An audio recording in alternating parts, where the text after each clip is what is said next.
কাঁকড়া ভুনা বা কাঁকড়ার ঝাল খেতে আমরা সবাই ভীষণ পছন্দ করি। বিশেষ করে কক্সবাজার যখন আমরা ঘুরতে যাই, প্রতিটা হোটেলেই কাঁকড়া ভুনা পাওয়া যায়। ঝাল ঝাল কাঁকড়া ভুনা গরম ভাতের সাথে খেতে ভীষণ ভালো লাগে। আজকে কাঁকড়া কাটার পদ্ধতি সহ পুরো ভিডিওটা আপনাদের সঙ্গে শেয়ার করছি। এখানে আমি নিয়ে নিয়েছি 4 পিস কাঁকড়া। এই কাঁকড়াটা আমি স্বপ্ন থেকে কিনে এনেছি, এরকম প্যাকেট করা থাকে, দাম মাত্র 95 টাকা। দেখুন, এই যে স্বপ্নের সিলও লাগানো রয়েছে। এখন আমি এই কাঁকড়াগুলো বক্স থেকে বের করে নিব এবং আপনাদেরকে কিভাবে কাঁকড়া কাটতে হবে সেই প্রসেসিংটাও দেখিয়ে দিব। আশা করি আমার এই আজকের ভিডিওটা ফার্স্ট টু লাস্ট দেখে নিলে আপনারা ভীষণ উপকৃত হবেন। এখান থেকে আমি একটি করে কাঁকড়া নিয়ে নিব, আর প্রথমে আমি এই কাঁকড়ার পাগুলো ভেঙে নিব। কাঁকড়ার পাগুলো হাত দিয়ে খুব সহজেই ভেঙে নিতে পারবেন। আর এই কাঁকড়াগুলো যেহেতু বেশিটা বড় না, মিডিয়াম সাইজের, তো খুব সহজেই এগুলো ভাঙা যাবে। তো দেখুন, আমি একদম সুন্দরভাবেই এভাবে হাত দিয়ে খুব সহজেই ভেঙে নিচ্ছি। একদম ইজি প্রসেসিংয়ে আজকে আমি আপনাদের কাঁকড়া কাটা শিখিয়ে দিব, এবং কাঁকড়া সবচাইতে মজাদার রেসিপিতে কিভাবে রান্না করতে হয় সেটিও আপনারা আজকের ভিডিও দেখলেই শিখে নেবেন। প্রথমে একটি নাইফের সাহায্যে আমি এভাবে শক্ত আবরণ থেকে এভাবে মুখটা একটু সারিয়ে নিচ্ছি।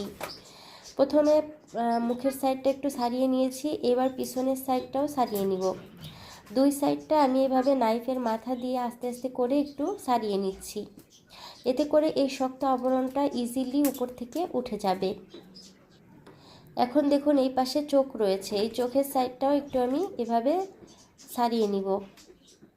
এইখানটা মূলত আটকানো থাকে শক্ত আবরণের সঙ্গে, তাই অবশ্যই চোখের এই সাইডটা একটু এভাবে নাইফ দিয়ে সারিয়ে নেবেন।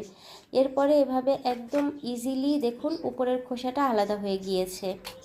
এখন এই কাঁকড়ার মাঝখানটায় কিছুটা ময়লা থাকে, ওই কালো ময়লাটা আমি ফেলে দিয়েছি। আর এভাবে হাত দিয়ে আমি এই কাঁকড়াগুলোকে মাঝখান বরাবর কেটে নিচ্ছি। আপনারা যদি আস্ত রান্না করতে চান সেক্ষেত্রেও করতে পারবেন, বাট একটু ছোট করে পিস করে রান্না করলে এটা খেতে বেশি ভালো টেস্ট হবে। আমি কিন্তু ঘিলুটা এর সাথেই রেখে দিয়েছি, ঘিলুটা আমি আলাদা করে নেইনি।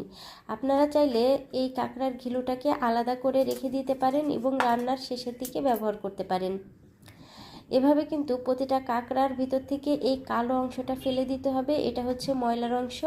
আর মগজ বা ঘিলু যেটা, ওটা কিন্তু রেখে দিবেন। আর এই যে চোখ দেখছেন, এই চোখটা এভাবে ধরে টান দিলেই এই কালো অংশটা বের হয়ে আসবে। পিছন সাইডের শক্ত অংশটাও আমি ফেলে দিয়েছি। সবগুলো কাঁকড়াকে আমি সেমভাবে এভাবে কেটে নিয়েছি। আর পায়ের যে অংশগুলো রয়েছে, এই অংশগুলো কিভাবে কাটবেন সেটিও আমি দেখিয়ে দিচ্ছি। একটা আমি এভাবে কেচি নিয়েছি, আর কেচির সাহায্যে এই যে ধারালো অংশটা থাকে এটা এভাবে কেটে ফেলে দিব।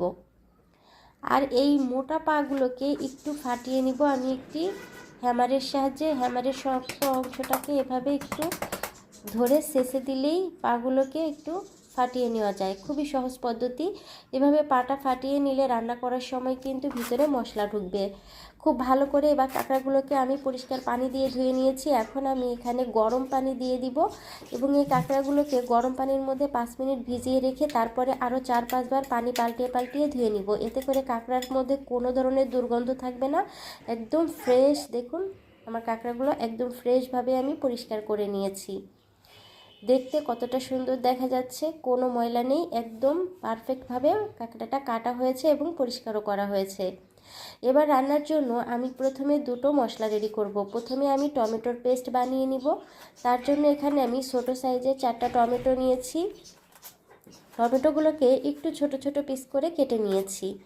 সবগুলো টমেটো আমি একই রকমভাবে কেটে নিয়েছি। এবার একটি ব্লেন্ডারের জারে নিয়ে নিচ্ছি। সবগুলো টমেটোকে ব্লেন্ডারের মধ্যে নিয়ে আমি এটাকে পেস্ট করে নিয়েছি। এবার একটা বাটিতে এই টমেটোর পেস্টটা রেখে দিলাম। এখন আমি আরেকটি মশলা বানিয়ে নিব। তার জন্য এখানে আমি 1 টিস্পুন পরিমাণে আস্ত জিরা দিয়ে দিলাম। দিয়ে দিচ্ছি এখানে আমি 10 থেকে 12টা ছোটো রসুনের কোয়া, 2 ইঞ্চি আদা এবং 4টা শুকনা মরিচ। সামান্য একটু পানি দিয়ে এই মশলাটাও আমি পেস্ট বানিয়ে নিয়েছি। দেখুন, আমার দুটো মশলাই কিন্তু রেডি হয়েছে। এবার আমি এই কাঁকড়ার রেসিপিতে আরও একটি স্পেশাল জিনিস ব্যবহার করব, সেটি হচ্ছে নারকেলের দুধ। আজকে কোনো ধরনের পানি আমি দিব না, নারকেলের মধ্যে সামান্য গরম পানি দিয়ে ভিজিয়ে রেখেছিলাম। এবার এটাকে আমি ব্লেন্ডারে পেস্ট করে নিয়েছি এবং একটা সেকনির সাহায্যে সেকে মাঝখান থেকে এই দুধটা বের করে নিলাম আর সাবাটা ফেলে দিব। এই নারকেলের দুধ দিয়ে কাঁকড়াটা ভুনা করলে খেতে কিন্তু অনেক বেশি টেস্ট হবে। চুলায় একটি প্যান বসিয়ে রান্নাটা শুরু করলাম। প্রথমে 1 টেবিল স্পুন পরিমাণ সরিষার তেল দিয়ে দিয়েছি, আর এই তেলের মধ্যে আমি কাঁকড়াগুলোকে দিয়ে দিচ্ছি এবং সাথে দিয়ে দিচ্ছি 1/2 টিস্পুন পরিমাণে লবণ আর 1/2 টিস্পুন পরিমাণে হলুদ লবণ দিয়ে আমি কাঁকড়াগুলোকে প্রথমে একটু সরিষার তেলের মধ্যে ভেজে নেব। এতে করে কাঁকড়ার মধ্যে কোনো ধরনের ব্যাড স্মেল থাকবে না, ওটা চলে যাবে। আর ভেজে নিয়ে তারপরে যদি কাঁকড়াটা রান্না করা হয় তাহলে কিন্তু কাঁকড়াটা খেতে আরও বেশি ভালো টেস্ট হয়। সবগুলো কাঁকড়ার সুন্দর কালার চলে এসেছে, এবার আমি তুলে নিচ্ছি। এখানে অতিরিক্ত ভাজার দরকার নেই, জাস্ট কালার আসার আগ পর্যন্ত ভাজতে হবে। এবার এই তেলের মধ্যে আমি আরও 2 টেবিল স্পুন পরিমাণ সরিষার তেল দিয়ে দিলাম। দিয়ে দিচ্ছি এখানে আমি 4টা ছোটো এলাচ, 2 টুকরো দারচিনি। সুন্দর একটা ঘ্রাণ বের হয়ে এসেছে। দিয়ে দিচ্ছি 1/2 কাপ পেঁয়াজ কুচি। পেঁয়াজটাকে আমি একটু গোল্ডেন ব্রাউন কালার করে ভেজে নিব। 2 মিনিটের মতো ভেজে নিয়েছি, সুন্দর কালার এসে গিয়েছে। এখন আমি যে স্পেশাল মশলাটা বানিয়ে রেখেছিলাম মশলাটা দিয়ে দিলাম এবং খুব ভালো করে মশলাটাকে আমি 2 মিনিটের মতো কষিয়ে নেব, যাতে মশলার মধ্যে খুব সুন্দর একটা ফ্লেভার চলে আসে। কিছু সময় কষানোর পরে এখন দিয়ে দিচ্ছি টেস্ট অনুযায়ী কিছুটা লবণ, আবার একটু নেড়ে চেড়ে মিশিয়ে নিলাম। তারপরে আমি এখানে 1 টেবিল স্পুন পরিমাণে লাল মরিচের গুঁড়া আর 1/2 টেবিল স্পুন পরিমাণে হলুদের গুঁড়া দিয়ে দিলাম। কাঁকড়া ভুনাটা যতটা মজা করে খেতে চান ততটা ঝাল দিলে বেশি মজা হয়। আমার তো ঝাল ঝাল কাঁকড়া ভুনা খেতেই বেশি ভালো লাগে, তাই আমি এখানে একটু ঝালের ব্যবহারটা বেশি করেছি। আপনারা আপনাদের টেস্ট অনুযায়ী করে নিতে পারবেন।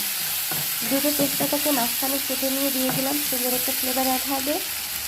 এখন আমি এখানে হালকা একটু পানি, অর্থাৎ সামান্য পানি ব্যবহার করলাম, যাতে মশলাটা আরও ভালোভাবে কষিয়ে নেওয়া যায়। আরও 1 মিনিট ধরে মশলাটাকে কষিয়েছি। দেখুন কত সুন্দর একটা কালার চলে এসেছে আর উপরে তেলগুলো উঠে এসেছে। এই পর্যায়ে আমি ভেজে রাখা কাঁকড়াগুলোকে দিয়ে দিলাম। কাঁকড়াটা দেওয়ার পরে 2 মিনিট ধরে একটু ভালো করে মশলার সাথে আমি কষিয়ে নিচ্ছি। খুব সুন্দরভাবে কষানো হয়েছে। এখন আমি দিয়ে দিচ্ছি এখানে টমেটো পেস্ট দিলে কাঁকড়ার খুব সুন্দর একটা ফ্লেভার অ্যাড হয় এবং কাঁকড়া ভুনার কালারটাও মাশাআল্লাহ অসাধারণ হয়। খুব ভালো করে একটু কষিয়ে নিতে হবে। 4-5 মিনিট কষানোর পরে কালারটা যখন ফুটে উঠেছে তখন দিয়ে দিলাম আমার নারকেলের দুধ। এই নারকেলের দুধ দিয়ে পুরো রান্নাটা করব, আমি আর কোনো পানি ব্যবহার করব না। এতেই কাঁকড়াটা পারফেক্টভাবে কুক হয়ে যাবে। ঢাকনা দিয়ে ঢেকে 5 মিনিট রেখে দিব। পুরো পানিটা শুকিয়ে যখন এরকম গ্রেভিটা ঘন হয়ে এসেছে, এই পর্যায়ে আমি আরও কিছু উপকরণ ব্যবহার করব। একটু হালকা হাতে প্রথমে নেড়ে নিচ্ছি। দেখুন কোনো ধরনের রস নেই, পানি পুরোটাই শুকিয়ে গিয়েছে। এখন আমি এখানে 5 থেকে 6টি কাঁচামরিচকে ফালি করে কেটে দিয়ে দিলাম। কাঁচামরিচের ফ্লেভারটা খুব ভালো লাগবে। আর এখানে দিয়ে দিচ্ছি 1 টেবিল স্পুন পরিমাণে গরম মশলার গুঁড়া। এতে করে এই কাঁকড়া ভুনাটা খেতে আরও অনেক বেশি টেস্ট হবে। এখন 1 মিনিট থেকে 2 মিনিট একটু হালকা হাতে নেড়ে চেড়ে কষিয়ে নিব। তারপরে ঢাকনা দিয়ে ঢেকে একদম দমে 5 মিনিট রেখে দিব এবং আপনাদেরকে এটা সার্ভ করে দেখিয়ে দিব যে কতটা মজাদার হয়েছে এই কাঁকড়া ভুনা। ঠিক 5 মিনিট পরেই আমি ঢাকনাটা তুলে নিয়েছি। দেখুন মাশাআল্লাহ অসম্ভব সুন্দর হয়েছে।